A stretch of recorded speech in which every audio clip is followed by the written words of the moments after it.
नमस्कार, commodities live में आपका स्वागत है। मैं हूं मानसी दवे। वायदा बाजार से जुड़े आपके हर सवाल का जवाब आपको इसी मंच पर मिलेगा और साथ ही हमारे साथ एक्सपर्ट जुड़ेंगे जो अपने टॉपिक्स भी सुझाएंगे और आपके सवालों का जवाब भी देंगे। और एक बार हमारे टोल फ्री नंबर आपको दिखा देते हैं जहां पर आप हमें सवाल पूछ सकते हैं। आपके टीवी स्क्रीन पर हमारे टोल फ्री नंबर फ्लैश होंगे जिन पर आपको हमें कॉल करना होगा और फटाफट से हमारे टोल फ्री नंबर एक बार आपको दिखा देते हैं। इन नंबर्स पर हमें कॉल लगाएं 1800-180-3545 और इसके अलावा हमारा दूसरा टोल फ्री नंबर 0120-425-8237। हमारी पूरी कोशिश होगी कि इस बुलेटिन में वायदा बाजार से जुड़े आपके हर सवाल का जवाब आपको मिल जाए। लेकिन सबसे पहले जान लेते हैं कि आज पूरे दिन में वायदा बाजार में किस तरह का एक्शन देखने को मिला और इसी के साथ एग्री मार्केट में क्लोजिंग किन तर्ज पर हुई। देखिए, एग्री कमोडिटीज का हाल जान लेते हैं। गुआर एनसीडीएक्स नवंबर कॉन्ट्रैक्ट में यहाँ पर ग्रीन पैटर्न 4280 के लेवल्स के आसपास। एनसीडीएक्स पर गुआर के वायदे में आप कारोबार होता हुआ देखेंगे। गुआर गम में भी 84 अंकों की तेजी देखने को मिल रही है। 9235 के लेवल्स यहाँ पर भी आप देख पाएंगे। लेकिन चने में यहाँ पर लाल निशान के साथ फिलहाल कारोबार बंद होता हुआ दिखा। नवंबर कॉन्ट्रैक्ट की अगर बात की जाए 45 अंकों की गिरावट के साथ क्लोजिंग देखने को मिली। 4163 के लेवल्स पर चने में कारोबार देखने को मिला। तिलहन के कारोबार पर एक बार नजर बना लेते हैं। नवंबर कॉन्ट्रैक्ट सोयाबीन में आप 3237 के स्तर देख पाएंगे। सोया ऑयल में आप 755 के लेवल्स देखेंगे और साथ ही मस्टर्ड में एनसीडीएक्स पर 4100 को मिली। और साथ ही एक नजर डाल लेते हैं मसाला पैक पर। मसाला की चाल आज के इस बाजार में कैसी रही। देखिए, जीरे पर आप खरीदारी का रुझान देखेंगे। धनिया में भी खरीदारी, लेकिन हल्दी में बिकवाली का दबाव। जीरे में 19,900 के स्तर, 415 अंकों की खरीदारी। तेजी का रुझान 185 अंकों की तेजी धनिया के नवंबर कॉन्ट्रैक्ट में देखने को मिलेगी। क्लोजिंग के दरमियान 5,255 के स्तर देखने को मिले और साथ ही टर्मरिक यानी कि हल्दी पर 6,586 के स्तर। हल्का सा डाउन ट्रेंड 32 अंकों की गिरावट के साथ टर्मरिक में कारोबार होता हुआ दिखा। और इसी के साथ एक नज़र बना लेते हैं बुलियन मार्केट पर और जहां पर फिलहाल कारोबार जारी है। एमसीएक्स गोल्ड पर नज़र बनाएं 31,873 के लेवल्स, 118 अंकों की गिरावट यहां पर आप देख रहे हैं। साथ ही चांदी में 38,933 के स्तर, 44 अंकों की यहाँ पर तेजी है। इनफैक्ट बुलियन मार्केट में पर्टिकुलरली काफी न्यूज बेस्ड इम्पैक्ट भी देखने को मिल रहा है। एक खबर यह भी है कि अंतर्राष्ट्रीय बाजार में जिस तरह से भारी बिकवाली का दबाव बाजारों में देखने को मिला, इसके चलते निवेशक और ट्रेडर्स ज्यादातर सेफ हेवन कमोडिटी यानी कि प्रेशियस मेटल्स जैसी कमोडिटी में निवेश करना पसंद कर रहे हैं और इसका क्लियर इम्पैक्ट वहां के बाजारों में और उसी के चलते स्लोली एंड इवेंचुअली भारतीय बाजारों में भी देखने को मिल रहा है। एनर्जी पैक पर एक नजर बनाएं 5,268 के लेवल्स आप क्रूड पर देख पाएंगे। यहाँ पर एमसीएक्स क्रूड हल्की सी तेजी के साथ 5,268 के स्तर दिखा रहा है। साथ ही बेस मेटल्स की चाल पर एक बार नजर बना लेते हैं। आज के दिन में बेस मेटल्स तेजी दिखा रहे हैं। हल्की सी तेजी, वैसे कोई अपटिक या डाउन ट्रेंड नहीं कहा जा सकता, लेकिन एमसीएक्स पर कॉपर 461 के लेवल्स पर देखने को मिलेगा। जिंक में 198 के लेवल्स आप देख पाएंगे, लगभग 1% के आसपास की तेजी दिखी है। और साथ ही निकल पर 942 के स्तर, यहाँ पर भी आधे प्रतिशत के ऊपर की तेजी के साथ ही कामकाज होता हुआ दिख रहा है। लेड और एल्यूमिनियम पर एक बार नजर बना लें। यहाँ पर 151 के लेवल्स एमसीएक्स पर लेड पर देख पाएंगे और साथ ही एल्यूमिनियम में भी 151 के लेवल्स पर कारोबार, 1% के आसपास की तेजी। तो कह सकते हैं बेस मेटल्स के लिए आज अच्छा दिन रहा। तमाम बेस मेटल्स में ग्रीन पैटर्न में ही खरीदारी का रुझान देखने को मिला। और अंत में नेचुरल गैस पर एक बार नजर बना लीजिए। 237 के लेवल्स यहाँ पर लाल निशान के साथ। तो क्लियरली एनर्जी पैक में क्रूड और नेचुरल गैस पर एक इम्पैक्ट बनता हुआ दिख रहा है। चलिए अब आगे बढ़ते हैं और आपको दो अहम इवेंट्स के बारे में भी बता देते हैं। और उससे पहले गोल्ड के हाजिर भाव आपको दिखा देते हैं। जिस भाव पर आप सोना खरीदते हैं, सोना खरीद सकते हैं 24 कैरेट 31,560 के लेवल्स पर। 22 कैरेट के दाम है 29,046 और साथ ही 18 कैरेट 23,783 पर।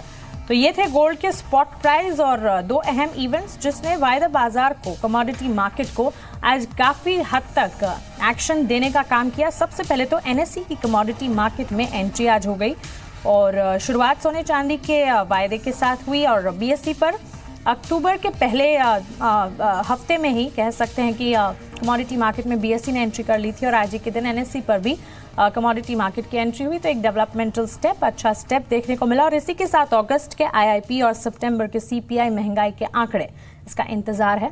और अगर अनुमान की बात की जाए, अगस्त आईआईपी ग्रोथ 6.6% से गिरकर 4.3% होने का अनुमान है और साथ ही खुदरा महंगाई यानी कि सीपीआई में 4% का ट्रेंड देखने का अनुमान जताया जा रहा है। चलिए इसी के साथ हमारे एक्सपर्ट्स को जोड़ लेते हैं जो आपके तमाम सवालों के जवाब लेकर हमारे साथ हैं। अनुज गुप्ता जुड़े हमारे साथ जो कि एंजल कमोडिटी से हैं, और साथ ही अजय केडिया कमोडिटी से। गुड इवनिंग, आप दोनों का स्वागत है। सबसे पहले तो करेंसी पर एक चेक लेना चाहूंगी।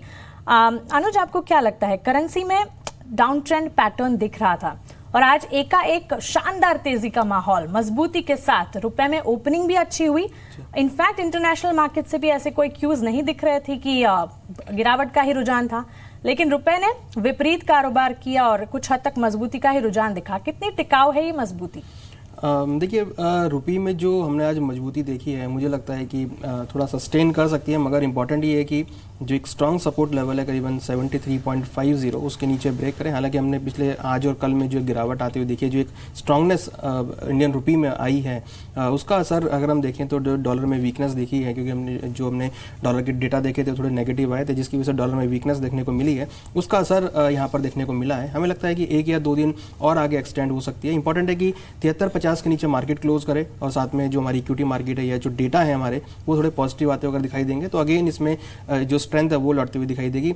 हालांकि क्रूड से भी यहाँ पे काफी सपोर्ट मिला है। क्रूड के भाव अगर हम देखें तो पिछले 2-3 दिनों में 4 से 5 डॉलर की गिरावट देखने को मिली, जिसका डायरेक्ट असर इंडियन रुपीज पर पड़ा है। मुझे लगता है कि अगर क्रूड के भाव ऐसे ही आगे डाउन होंगे तो इंडियन रुपीज अगेन स्ट्रेंथ लेता हुआ दिखाई देगा। क्लियरली 56 पैसे की तेजी के साथ 73 रुपए और 56 पैसे पर रुपये की क्लोजिंग आज के दिन में देखने को मिली। हफ्ते का आखिरी कारोबारी दिन, अच्छी खासी मजबूती देखने को मिली। Ajay ji, good evening. रुपये के ट्रेंड पर आपका क्या आउटलुक है? गुड इवनिंग माजी।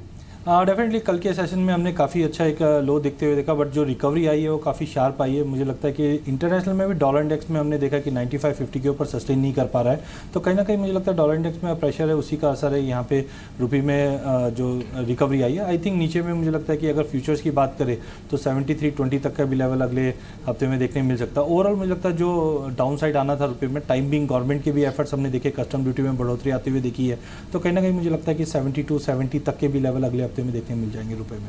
चलिए, तो ये तो रहा रुपए का हाल, और इसी के साथ पहले कॉलर को हमारे साथ जोड़ लेते हैं। प्रशांत फरीदाबाद से हमारे साथ जुड़ गए हैं। प्रशांत नमस्कार, सवाल पूछें। जी नमस्कार मैम। जी हाँ, बेसिकली मेरा सवाल ये है कि मैंने क्रूड ऑयल यहाँ पे 60 के भाव पे खरीदा है। ठीक है, किन लेवल्स पर एंट्री की है आपने? ये जो 5260 रुपए पे मैंने क्रूड ऑयल खरीदा है, और तो बेचा हुआ है क्रूड ऑयल मैंने 5660 रुपए, मतलब पोजिशनल मैंने 5660 रुपए में बेचा है और यहाँ पे खरीदा है। तो अब इसके लिए मुझे चाहिए कि पोजिशनल वाले को कहाँ निकालूं और इंट्राडे वाले को कहाँ निकालूं। ठीक है, चलिए, तो पोजिशनली और इंट्राडे पर्सपेक्टिव दोनों पर आप निवेश कर रहे हैं, अच्छी बात है। क्रूड पर अनुज, आपका आउटलुक क्या है? 5272 के लेवल्स यहाँ पर MCX पर दिख रहे हैं।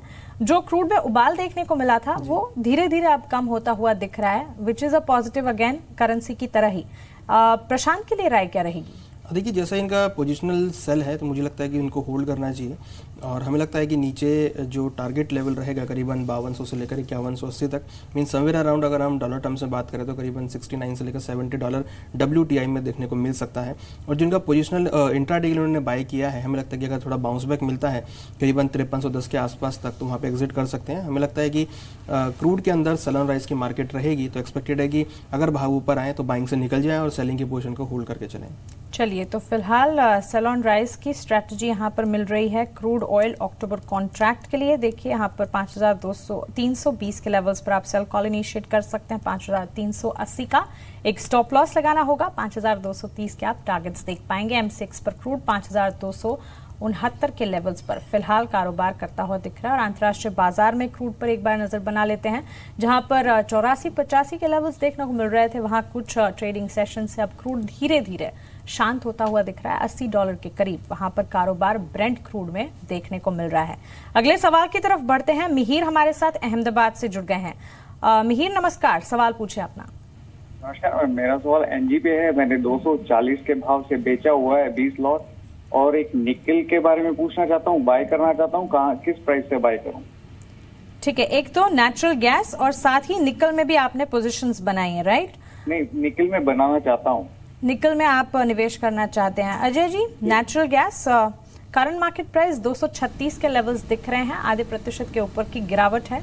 एनर्जी पैक में नेचुरल गैस कैसा लगता है और साथ ही बेस मेटल्स पर निकल में ये पोजीशंस बनाना चाहते हैं। आज का दिन बेस मेटल्स के लिए कुछ ठीक ठाक ही रहा, निकल पर्टिकुलरली कैसा लग रहा है? माजी, अगर नेचुरल गैस की बात करें तो हमने ये हफ्ते में काफ़ी अच्छा एक जंप आते हुए देखा, करीबन 250 का भी लेवल आते हुए देखा। जो हरिकेन था उसकी वजह से हमने डिस्टर्बेंस देखा और प्राइसेस में जंप आया। कल इन्वेंट्री थोड़ी एक्सपेक्टेशन के बियॉन्ड बढ़कर आई थी, उसके बाद हमने गिरावट का रुख आते हुए देखा। तो आई थिंक इनको कंटिन्यू शॉर्ट पोजीशन बने रखना चाहिए नेचुरल गैस में 242 के ट्रेलिंग स्टॉप लॉस से। जो नीचे में हमें लगता है कि कल का जो लो है 233 का अगर लेवल ब्रीच करता है तो डेफिनेटली नीचे में 226 तक के भी लेवल मिल जाएंगे। बट आज के लिए हमें लगता है कि 34 तक का लेवल इनको देखने मिल जाएगा, होल्ड कर सकते हैं। वहीं अगर निकल की बात करें तो फंडामेंटल साइड से देखें, हमने चाइना में लास्ट ईयर हमने एनवायरमेंटल कंसर्न की वजह से काफ़ी स्मेल्टर्स में डिस्टर्बेंस आते हुए देखा। तो ओवरऑल हमें लगता है कि फंडामेंटल साइड काफ़ी पॉजिटिव है बेस मेटल। बट जिस ढंग से ट्रेड वॉर सिचुएशन बनी और टेक्निकल जो कल फॉल आउट हुआ था, तो हमें लगता है इनको बाइंग के लिए थोड़ा बचना चाहिए। नीचे में 925 930 तक का लेवल मिलता है, वहाँ पे ये बाइंग करके चल सकते हैं अगले हफ्ते के व्यू के हिसाब से।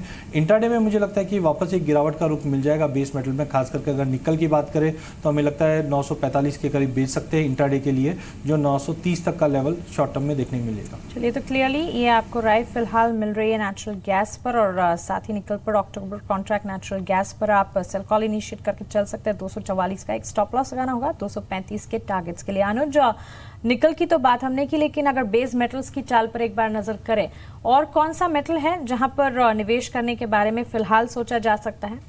देखिए, कॉपर के अंदर हम मोमेंटम देख रहे हैं। हमें लगता है कि कॉपर में भी बाय इनिशिएट की जा सकती है। अगर हम टारगेट वाइज देखें तो हमें लगता है कि 465 से लेकर 467 तक के लेवल कॉपर में देखने को मिल सकते हैं। तो बाय ऑन डिप्स की स्ट्रेटेजी कॉपर में रहेगी। साथ में अगर हम लेड को देखें तो कल हमने काफ़ी अच्छा इसके अंदर एक मोमेंटम देखा था। हमें लगता है कि अब जो रैली है ये भी यहाँ पे कंटिन्यू हो सकती है और एक्सपेक्टेड है कि अगर हम पोजिशनल टारगेट को देखें तो एक्सपेक्टेड है कि 156 से लेकर 157 तक के लेवल लेड में देखने को मिल सकते हैं। तो लेड मुझे लगता है कि अब एक बेस मेटल में आउट परफॉर्मेंस के लिए बाइंग इनिशिएट की जा सकती है। ठीक है, तो कॉपर और लेड दोनों में बाइंग इनिशिएट करने की राय। कॉपर नवंबर कॉन्ट्रैक्ट पर 458 के स्तर पर बाय कॉल इनिशिएट कीजिए। 467 के टारगेट्स के लिए 453 का स्टॉप लॉस लगाना ना भूलें। अगस्त के आईआईपी और सितंबर के सीपीआई के आंकड़े भी आ चुके हैं, फटाफट एक बार नजर कर लेते हैं। अगस्त आईआईपी 4.3% पर आता हुआ दिखा है, जो कि जी बिजनेस के अनुमान से एकदम ठीक साबित हुआ है। हमारा अनुमान था कि 6.6% से गिरकर 4.3% आता हुआ दिखेगा। और साथ ही सितंबर सीपीआई ग्रोथ में भी बढ़त दर्ज की गई है। और अनुज जी और साथ ही अजय हमारे साथ जुड़ गए हैं और एक और सवाल ले लेते हैं हम यहाँ पर। प्रहलाद हमारे साथ जुड़ गए हैं। प्रहलाद नमस्कार, सवाल पूछें। जी नमस्कार मैडम जी। गेडिया जी सवाल है, गुआर पड़ा है 100 बोरी 2 साल हो गए, अच्छी तेजी बता रहे थे, अभी तक नहीं आई है, तो आने वाले 2-3 महीनों में 7000 का भाव आएगा? ठीक है अजय, आपके लिए सवाल। गुआर सीड पर 4280 के लेवल्स दिख रहे हैं, क्या राय देंगे प्रहलाद को आप? देखिए, गवार में फंडामेंटल की बात करें तो काफ़ी बुलिश है अभी भी, नो डाउट। हमने भी काफ़ी सरप्राइजिंग है कि सितंबर से अभी तक डिस्पाइट के राजस्थान में बारिश नहीं हुई है, एरिया अंडर कल्टीवेशन में भी हमने थोड़ी कटौती देखी और डैमेजेस काफ़ी ज़्यादा रिपोर्ट है, उसके बावजूद प्राइस चल नहीं पा रहे हैं। तो आई थिंक अभी भी अक्टूबर में भी मुझे लगता है कि ये दायरा मेंटेन रहेगा 4000 से लेकर 4600 तक का। एक बार 4600 का लेवल ब्रिज कर जाता है तो हमें लगता है ये तेज़ी काफ़ी अच्छी बढ़ पाएगी, जो 5600 से लेकर 6000 के करीब दिखा पाएगी। बट इसको टाइम लगेगा, जो दिसंबर से हम जनवरी तक का पीरियड देख रहे हैं। ओवरऑल इन्होंने इतना वेट किया, 2 महीना और वेट कीजिए। मार्केट में ओवरऑल फंडामेंटल पॉजिटिव है, जो ऊपर में 5600 से 6000 का लेवल जनवरी तक देखने मिल जाएगा। अक्टूबर में भी मार्केट सीमित दायरे में ट्रेड करेगा। ठीक है, तो वेट एंड वॉच पोजीशन को मेंटेन कीजिए। प्रहलाद बनाए रखें अपनी पोजीशन को, अच्छे रिटर्न्स मिलने की संभावना यहाँ पर दिख रही है। दीपक भी जुड़ गए हमारे साथ भटिंडा से। दीपक नमस्कार, सवाल पूछें।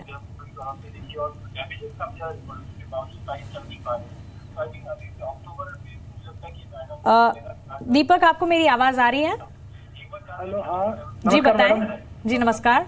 हाँ जी मैडम, मेरा सवाल ग्वार पे बाय करेगा सेल करेगा? ठीक है अनुज, आपकी गुआर पर क्या राय है? खरीदारी की राय देंगे आप यहाँ? देखिए बिल्कुल कल हमने एक अच्छी मोमेंटम देखी थी और आज भी हमने एक अपसाइड मोमेंटम आते हुए देखा है। मुझे लगता है कि ग्वार से ड्वारकम दोनों के अंदर अगर बाइंग है तो होल्ड करके चलें, अदरवाइज बाइंग भी कर सकते हैं। इनिशियल जो हम टारगेट देख रहे हैं ग्वार सेट में करीबन 4350 का रहेगा, अगर वो ब्रेक होता है तो नेक्स्ट टारगेट करीबन 4500 तक हो सकता है। तो मुझे लगता है कि ग्वार से ड्वारकम के अंदर जो आज हमने ब्रेकआउट आते हुए देखा है, हमें लगता है कि एक अपसाइड रैली बन सकती है। ठीक है, तो बाय करके चलें। अनुज की भी यही राय है। 4250 के लेवल्स पर एग्जिस्टिंग पोजीशन से तो पोजीशन को बनाए रखें और नई पोजीशन बनाना चाहते तो भी खरीदारी का मन बनाया जा सकता है। पारुल हमारे साथ जुड़ गई हैं। पारुल नमस्कार, सवाल पूछें। मेरा सवाल ये है कि दिसंबर तक का आउटलुक इसमें क्या रहेगा मेंथा में? ठीक है, मेंथा में आपने पोजीशन बनाई है? नहीं, पोजीशन हाँ 1720 की ली हुई है। ठीक है अजय, 1682 के लेवल्स मेंथा में फिलहाल दिख रहे हैं। उन्होंने 1720 पर पोजीशंस बनाई है। मेंथा पर पारुल को आप क्या राय देंगे? मान जी अगर मेंथा की बात करें तो पिछले एक महीने में हमने काफ़ी अच्छा उछाल आते हुए देखा। 1620 से ना 1756 का भी लेवल हमने ये हफ्ते में आते हुए देखा। बट टाइमिंग मुझे लगता है एक प्रॉफिट बुकिंग का दौर फिर से चालू होना चाहिए। जब तक मार्केट 1756 के ऊपर सस्टेन नहीं करता है मुझे लगता है गिरावट का रुक रहेगा। इनफैक्ट आज के सेशन में भी हमने काफ़ी अच्छी गिरावट देखी। 1700 का जो लेवल था वो ब्रीच किया है। तो टाइमिंग मुझे लगता है इनको लॉन्ग पोजिशन से निकल जाना चाहिए। नीचे में मुझे लगता है कि 1640 से 1620 तक के लेवल मिल जाएंगे। और अगर मंडे तक की बात करें तो 1660 का इमीडिएट सपोर्ट है। बेटर है लॉन्ग पोजिशन से निकलिए। नीचे में 1620 1630 के सपोर्ट है, वहां तक प्राइजेस जा सकते हैं। ठीक है, तो क्लियरली ये राय आपको मेंथा पर मिल रही है। यहाँ पर सेल कॉल नवंबर कॉन्ट्रैक्ट के लिए इनिशिएट किया जा सकता है। 1660 के टारगेट्स के लिए 1720 का स्टॉप लॉस लगाना होगा। 1682 के स्तर यहाँ फिलहाल दिख रहे हैं। जबर खान हमारे साथ अमरोहा से जुड़े हैं। नमस्कार। नमस्कार जी, मेरा सवाल सवाल जिंक के ऊपर है। 196 रुपए 80 पैसे में मेरी जिंक माइनस है 2 लॉट। ठीक है अजय, जिंक पर वैसे बेस मेटल्स पर आपने राय दे दी है, लेकिन जबार के लिए क्या राय रहेगी? देखिए जिंक की बात करें तो हमने काफ़ी अच्छा लास्ट मंथ में एक रैली आते हुए देखी। करीबन 165 से 203 तक का रैली आ चुका है। तो टेक्निकली मुझे लगता है काउंटर काफ़ी ओवरबॉट है। एक बार गिरावट देखने मिल सकता है जो 190 तक का लेवल दिखा सकता है। बाकी ओवरऑल इनको फंडामेंटल्स पे ध्यान रख के चलिए। चाइना में जिस ढंग से एनवायरमेंटल कंसर्न तो काफ़ी यूनिट्स बंद हो सकती है।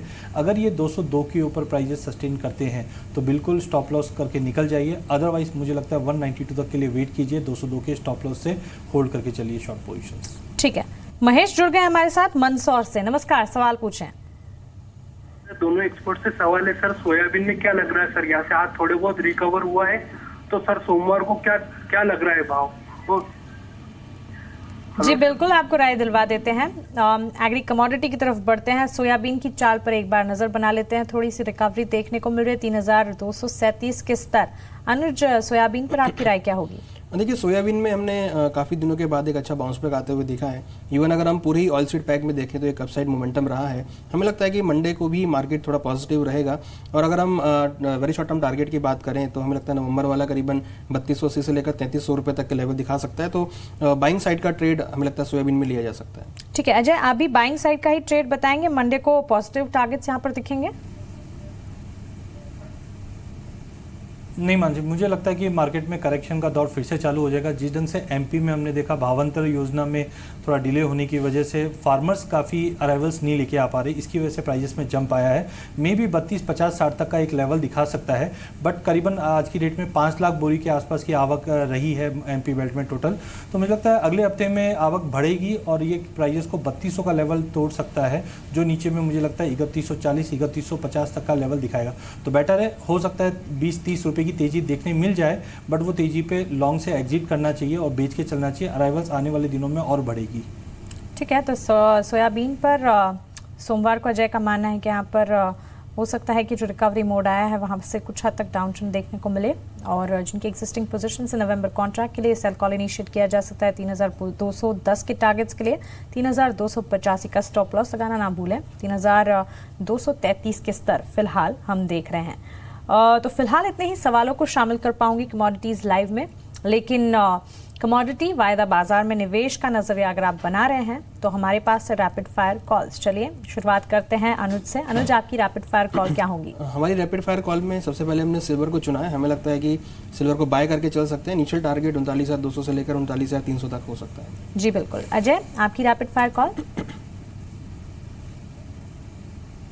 मानसी, कल के सेशन में भी हमने देखा इक्विटी में जो सेल ऑफ था उसके बाद गोल्ड में काफी अच्छी तेजी है। थोड़ा भी अगर पुल बैक 750 तक मिलता है तो लेके चलिए। ऊपर में 31,950 तक का लेवल गोल्ड में देखने मिल जाएगा। अनुज, आपकी अगली रैपिड फायर कॉल?